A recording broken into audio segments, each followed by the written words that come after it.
নমস্কার, আমি Aniruddha Ghosh plateau of spirits YouTube চ্যানেলের পক্ষ থেকে আপাতত উপস্থিত হয়েছে ইল্লা হিবাসের সামনে। ইল্লা হিবাস কথার অর্থ হয়েছে আপনার ব্লেসড বাই আল্লাহ, মানে আল্লাহর আশীর্বাদে যেটা তৈরি।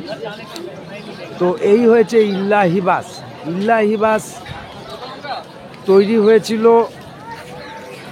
1583 সালে আকবরের মুঘল সম্রাট আকবরের হাতে ইল্লা হিবাস তৈরি। পরবর্তীকালে কালের বিবর্তনে এই ইল্লা হিবাসের নাম পরিবর্তন হয় এলাহাবাদ ফোর্ট হিসেবে। তো আমরা আপাতত এলাহাবাদে কুম্ভ মেলা চলছে। আমি মহাকুম্ভ, যা 144 বছর বাদে হয় আর কি, প্রতি 144 বছর পর পর। তো আমি অনিরুদ্ধ ঘোষ, আমার স্ত্রী এবং আমার শ্বশুরবাড়ির লোকজন আপাতত উপস্থিত হয়েছি সেই ইল্লা হিবাসের সামনে, যা পরবর্তীকালে কালের নিয়মে নাম পরিবর্তন হয়ে আপনার তৈরি হয় এলাহাবাদ ফোর্ট হিসেবে। তো এই হয়েছে সেই এলাহাবাদ ফোর্ট। প্রতিদিন সকাল 7টা থেকে বিকেল 5টা অবধি খোলা থাকে। আপাতত Allahabad fort archaeological survey of ইন্ডিয়ার হাতে চলে গেছে, এবং সবথেকে বড় ব্যাপার যেটা, আর্কিওলজিক্যাল সার্ভে অফ ইন্ডিয়ার হাতে যাবার পরেও এই ফোর্টে বর্তমানে ভারতীয় সেনাবাহিনী ব্যবহার করে। তাদের একটা বিশাল বড় রেজিমেন্ট এবং অন্যান্য যুদ্ধে ব্যবহার করা অন্যান্য সাজ সরঞ্জাম এই এলাহাবাদ ফোর্টের ভেতরে মজুত আছে। প্রতিদিন সকাল 7টা থেকে বিকেল 5টা অবধি খোলা থাকে এই কেল্লা সাধারণ মানুষের জন্য। কিন্তু এখন ত্রিবেণী সঙ্গমে মহাকুম্ভ মেলা চলছে। তো মহাকুম্ভ মেলা চলার ফলে আজকে এই বিশেষ দিনে এই কেল্লা আজকে আবার বসন্ত পঞ্চমী, ফলে বসন্ত পঞ্চমী একটি ত্রিবেণী সঙ্গমে একটা বিশেষ দিন হিসেবে পালিত হচ্ছে। তো সেই বিশেষ দিন হিসেবে পালিত হচ্ছে এবং এই কেল্লা এই বিশেষ দিনে আজকে বন্ধ রাখা হয়েছে। তো এই দেখছেন ভারতের তেরঙ্গা ঝান্ডা কেল্লার ওপরে উঠছে আজকেও। তো এই দেখুন কেল্লা। মহাকুম্ভ মেলা যা প্রতি 144 বছর পর পর অনুষ্ঠিত হয়, সেই উপলক্ষে গোটা এলাহাবাদ, যা এখন প্রয়াগরাজ নামে সকলের কাছে পরিচিত, নাম পরিবর্তিত হয়ে সেই প্রয়াগরাজে ত্রিবেণী সঙ্গমের কাছে এই কেল্লা। যে কোনো দিন আসতে পারেন, সকালবেলা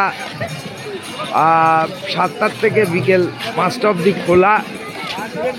তো এর 1583-তে এই কেল্লা তৈরি হয় আকবরের হাতে, এবং আকবর এই কেল্লাটিকে মূলত ব্যবহার করেছিলেন পূর্ব ভারতে কর আদায়ের জন্যে।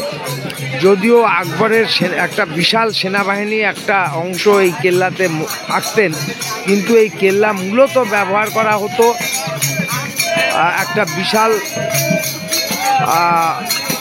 আকবরের রাজস্ব আদায়ের জন্য।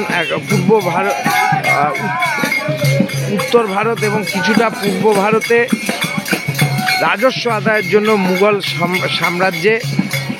তো সেই হিসেবে এই কেল্লা ব্যবহৃত হতো। পরে বক্সারের যুদ্ধের সময়ও ইস্ট ইন্ডিয়া কোম্পানি এই কেল্লাকে ব্যবহার করেছে তাদের ইস্ট ইন্ডিয়া কোম্পানির সেনাবাহিনী মজুত রাখার জন্য।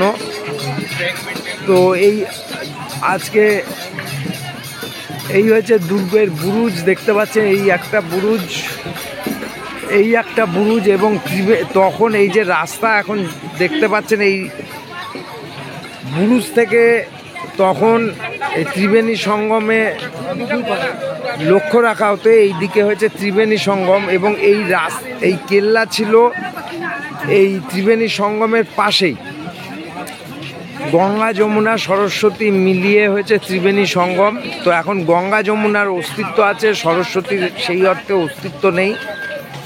তো এই ত্রিবেণী সঙ্গমের দিকে নজর রাখার জন্য এই কেল্লা মূলত হতো, ব্যবহার হতো এবং রাজস্ব আদায়ের জন্য ব্যবহার হতো।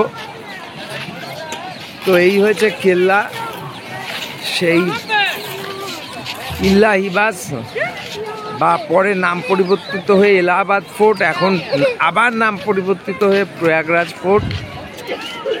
তো দেখুন আরেকটা বুরুজ। এই যে রাস্তা, তখন এই রাস্তাটা ছিল না, তখন এইখানটাতেই ত্রিবেণী সঙ্গম ছিল। এখন কালের নিয়ম ত্রিবেণী সঙ্গম সরে গেছে অনেকটা। তো এই বুরুজগুলোর থেকেই তখন নজর রাখা হতো ত্রিবেণী সঙ্গমে। তো আমি অনিরুদ্ধ ঘোষ, আমার স্ত্রী এবং আমার শ্বশুরবাড়ির লোকজন আপাতত উপস্থিত হয়েছে এই ইলাহিবাজ বা এলাহাবাদ ফোর্ট বা আধুনিক নাম হয়েছে প্রয়াগরাজ ফোর্ট। তো এই হয়েছে অবস্থা। আপাতত কেল্লা চালু আছে, ব্যবহার হয়। তো আপাতত আমরা প্ল্যাটু অফ স্পিরিটস, আমি Aniruddha Ghosh, plateau of spirits YouTube চ্যানেলের পক্ষ থেকে ইলাহিবাজ বা এলাহাবাদ ফোর্ট বা প্রয়াগরাজ ফোর্টের সামনের থেকে বিদায় নিচ্ছি। সবাই ভালো থাকবেন, সবাই সুস্থ থাকবেন এই আশা রেখে।